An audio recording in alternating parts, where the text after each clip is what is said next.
Hello, and welcome back to Mystery of Raid. The following is the third and final part of the Kano hero story, called From the Ashes. As always, this story is a property of Legend Story Studios, and I am here just to narrate it. This particular story was written by Nicola Price, with illustrations from M.J. Fatesio. You can always find the written story at the Flesh and Blood TCG website, or through the link in the description. But now, please, enjoy From the Ashes. The Imperial guards ushered him into the room, the Lord Wizard Chio close behind. As she stepped in front of him, the members of the Chamber of the Dragon all turned, looking down at the scene before them. Clearing her throat, the Lord Wizard turned her gaze to the Lord Chancellor himself. Not 5 minutes ago, I heard a commotion in the halls of the inner palace. When I found the source of the noise, I found this young wizard standing over Lord Wizard Akihiko's body. A low murmur rolled through the room as every member of the chamber began to speak at once, turning to quietly address their neighbors. The Lord Chancellor held up one hand, immediately silencing all those present. The Lord Chancellor was dressed in the elaborate garb of the Chamber of the Dragon, adorned in clothes of black and gold. His snow-white hair was drawn up into a metal hairpiece, depicting 3 ryogi leaping in and out of a stream of lava. Framed by prominent cheekbones, his eyes were startlingly bright for his age, a keen gaze landing on the young wizard before him. "What is your name?" "Kano, Lord Chancellor, you were found standing over the corpse of your former mentor. Is that correct?" "Yes." "And you were the one who killed him?" Kano paused, gathering his thoughts. "He led me into a section of the palace where no one else was present, and then attacked me. I was acting out of self-defense." "You want us to believe that a Lord Wizard, one who mentored you, I might add, attacked you within the halls of the inner palace?" "I know how it sounds." Kano stretched his hands out before him, palms up. "But believe me, I don't have any reason to attack him. When I met the Lord Wizard Akihiko earlier, he wasn't acting like himself." The Lord Chancellor gazed down at him steadily, gaze fixed on Kano as he thought. Finally, with a wave of his hand, he motioned for Kano to continue speaking. "We're discussing my trial of embers," he continued, neatly skipping the part where they discussed his cheating. "And we happened to begin discussing Aether. I mentioned that the Aether in Volcor felt unstable recently, as if something had thrown it out of balance. The Lord Wizard reacted, as if it attacked him, then, suddenly, decided we had to speak to the Chamber of the Dragon. He led me down into the inner palace, completely silent, and just as I began to suspect that something was wrong, he attacked me. As I was attempting to defend myself, I cast an attack back at him, which the Lord Wizard did not deflect or dodge. Almost immediately, smoke began to pour from his nose and ears. His skin turned grey, his eyes were sunken in. The man looked like a corpse. Even after revoking the flames, he was still writhing on the floor and smoking, and then very suddenly, he was dead, just like that." Taking a breath, Kano nodded to the Lord Wizard Chio and the Imperial guards behind her. "Ask them what he looked like, they'll tell you the exact same thing." The Lord Chancellor turned his gaze to the Lord Wizard Chio, raising his eyebrows expectantly. "He is technically correct. When I arrived, I did notice that something felt off about the Lord Wizard's appearance, but that could also be because of Kano's interference. I could tell that he cast some kind of spell before I found him. That could be responsible for the physical condition of the Lord Wizard. However, the Lord Wizard was already in the process of burning by the time I arrived, and there is too much damage to the body to confirm Kano's account." "Kano," the Lord Chancellor began, voice heavy with warning. "Your account implies that you used only your inherent fire magic.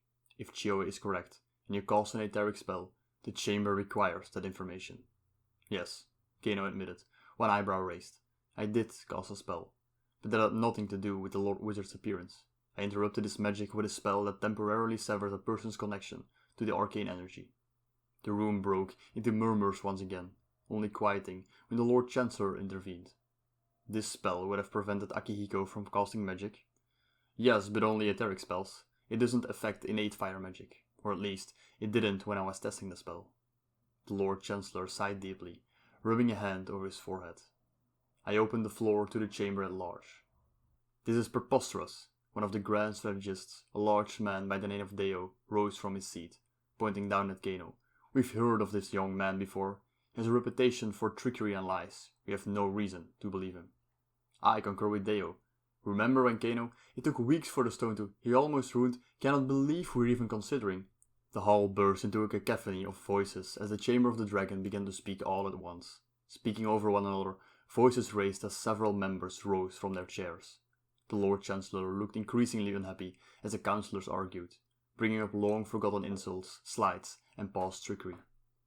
Kano watched on silently, brow furrowed. With Akihiko's corpse marred by burns, it was going to be difficult to convince them that something else had happened to the Lord Wizard, something that he himself barely understood.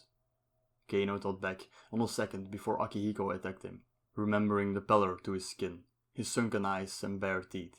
The man had seemed almost as if he was, on some level, already dead. He still wasn't sure how it had happened.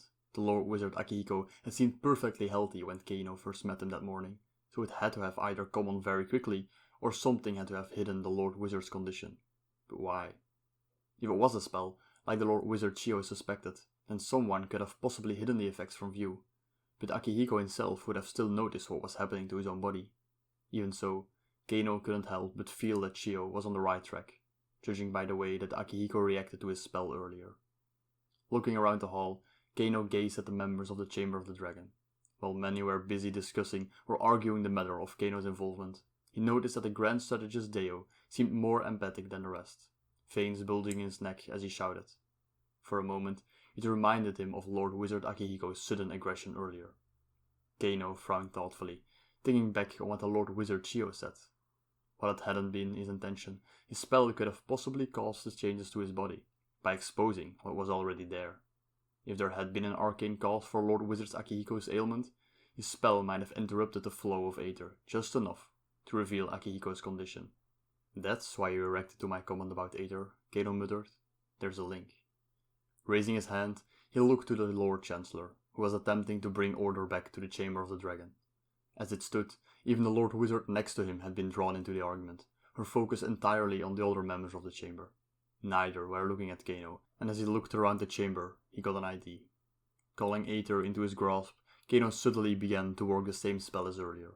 If what had happened to Lord Wizard Akihiko was happening to anyone else, this could possibly expose it, and at the very least, the wizards among the chamber would take note of an interruption to the aether around them. Weaving the spell into being, Kano gave breath to the incantation, flicking the arcane energy out of his fingertips. The spell snapped across the room, striking the wizards among them with a slap. Some, however, reacted more strongly than others, and as the wizards of the room turned toward Kano, indignation on their faces, Kano looked over the members of the chamber in shock. Almost a third of the chamber were frozen in place, staring blankly into midair. As one, their faces drained of color, exposing the bruised veins lying underneath their skin.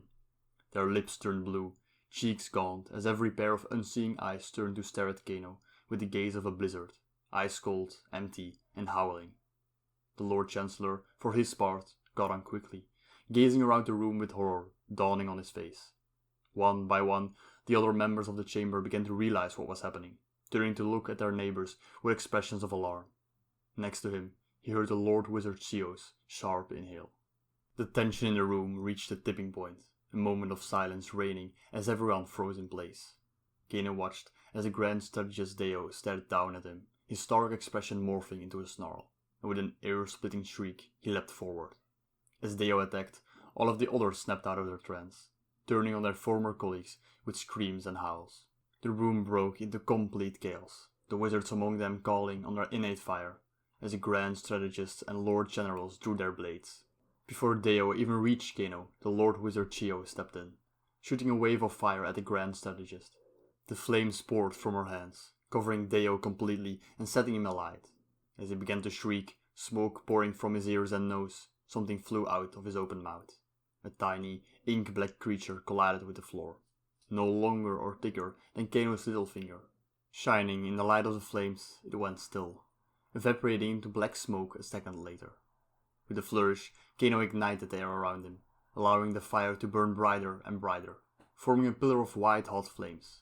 Another councillor of the chamber came running at Kano, a dagger in his hand. With a wave of his hand, Kano set the man alight, stopping him just shy of attacking. A quick glance proved that the rest of the room had broken into a full battle, as the remaining members of the chamber tried to stop their attackers.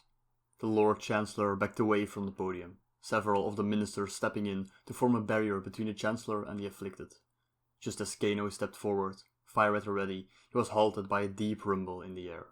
A dragon's roar, unmistakable in its power and intensity, sounded through the hall, vibrating through the air with the force of a thunderclap. The very floor beneath their feet shook with its power, as the aether around them stirred at its call. Instantaneously, each of the changed counselors burst into flames. One by one, they collapsed to the floor, smoke pouring out from their burning bodies, their combined shrieks climbing higher in pitch until finally they were unable to be heard at all. At last, there was silence, the last of the afflicted expiring in a puff of ash.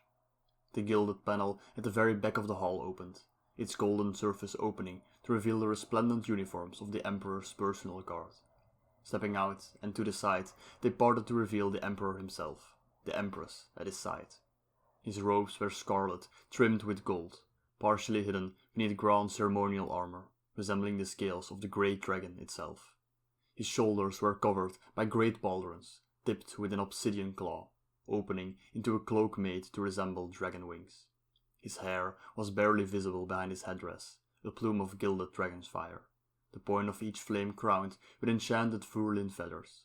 A mask covered his face from view, sculpted from obsidian and gold to form the face of a dragon. Through the gaps in the mask, his eyes were just barely visible, almost appearing to glow. At his side, the Empress was similarly dressed, her elaborate crimson dress framed in dragon armor. A cloak hung from her great shoulder pauldrons, framing her dress in ink-black silk. Gold embroidery shining at the edges of the fabric. Lava crystals were embedded in her grand hairpiece, interspersed with great plumes of enchanted fire. Their entourage entered just behind them, made smaller by comparison, their heads bowed in deference. One by one, the members of the chamber followed suit, quickly falling to their knees before the figure of the Emperor. From where he kneeled, Kano could see the Lord Chancellor's profile, watching as the man's expression revealed his growing panic. Even as the Lord Chancellor made to speak, the Emperor waved a hand, instantly silencing him. For a long moment, nobody in the room dared to breathe. The Empress at his side was unreadable behind her half mask, cool and collected next to the Emperor's rage. At his signal, Imperial guards entered, gathering the scattered remains of the afflicted councillors. The remaining members of the Chamber of the Dragon watched on silently, expressions carefully blank, but tension clear in the set of their shoulders. Rising from his position on the floor, the Lord Chancellor kept his head bowed, silently following the Emperor and Empress back into the passageway. The entourage blocked them from view as they retreated into the inner palace, the gilded panel sliding shut behind them. For almost 2 days, Kano heard nothing further, excluded from the Chamber of the Dragon's discussions. Finally, someone came to collect him, his uniform identifying him as one of the Imperial family's personal retinue. With some amount of apprehension, Kano followed him down into the innermost sanctum of the palace. The guard led him into a hidden room, its doorway masked by the panels decorating the halls. It was almost indistinguishable from its surroundings, unless you knew exactly where to look. The guard remained standing nearby, staring directly ahead, waiting. Kano looked at the room around him, choosing to remain standing. The seconds stretched into minutes, time crawling slowly as Kano waited. Based solely on the man who came to collect him, and the location of the room they were in now, he suspected he was meeting a member of the immediate Imperial family. The better question was why a member of the Imperial family would want to speak to him. Finally, the panel slid open, revealing 2 more guards from the Imperial family's personal retinue. They parted to reveal the head of the Alshoni faction, Lord Wizard and cousin to the Emperor, accompanied by the Lord Chancellor. As she took a seat, he motioned for Kano to do the same.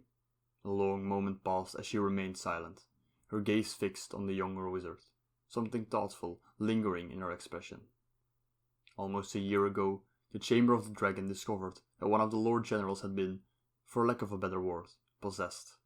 Several of the Lord Wizards studied his corpse and found that an unknown creature had taken control of his body, and that its presence caused a number of issues, including tissue death. They uncovered several more of these creatures inside the royal court, and removed each of them. The Lord Wizards have continued to monitor the court since then, and after a time, these creatures stopped appearing. The Lord Wizard Yama paused, motioning to the Lord Chancellor at her side.